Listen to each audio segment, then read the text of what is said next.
Ju lutem me lejoni në fillim të shprehu ngushëllimet babait ish presidentit Hashim Thaqit, familjes e tyre.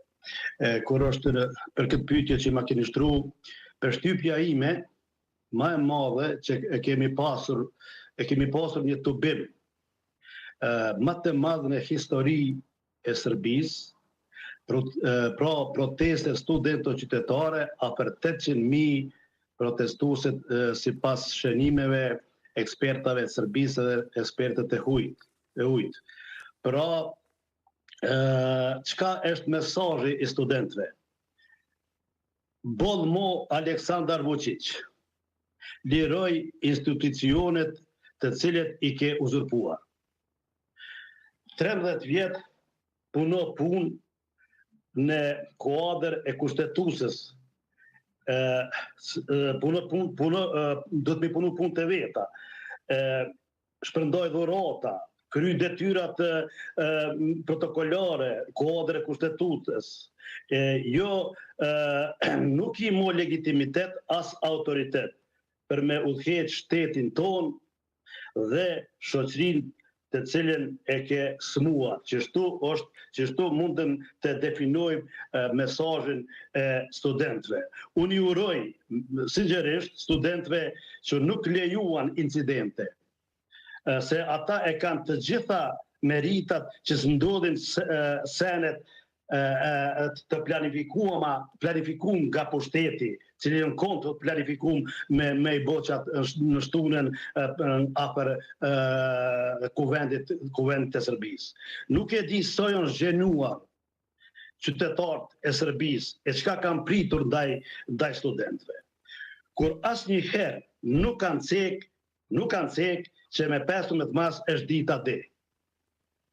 Po i tham Vučićit është kur e vendosmi, ata i thanë Vučićit në fundi është atëhere kur e vendosën ata vet.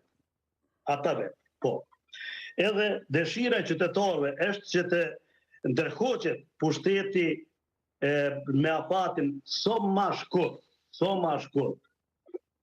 Vetë Aleksandar Vučići ndoshta mendon për veten që u forcu.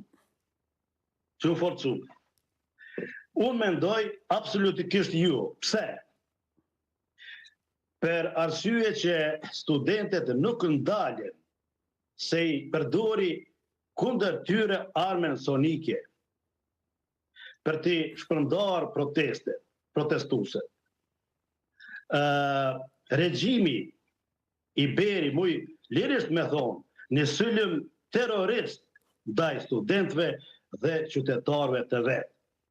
Pra, tani kërkohet përgjegjja e tij. Kërkojnë hetimin studentën ndërkombëtar.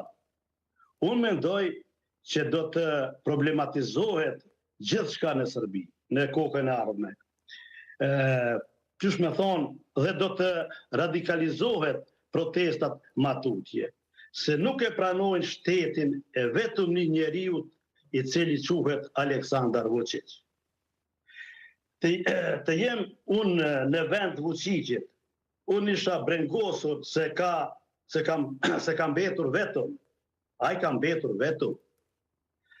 Ata e mbështesin vetëm serbët e Kosovës, Malit të Zi dhe Bosnjës.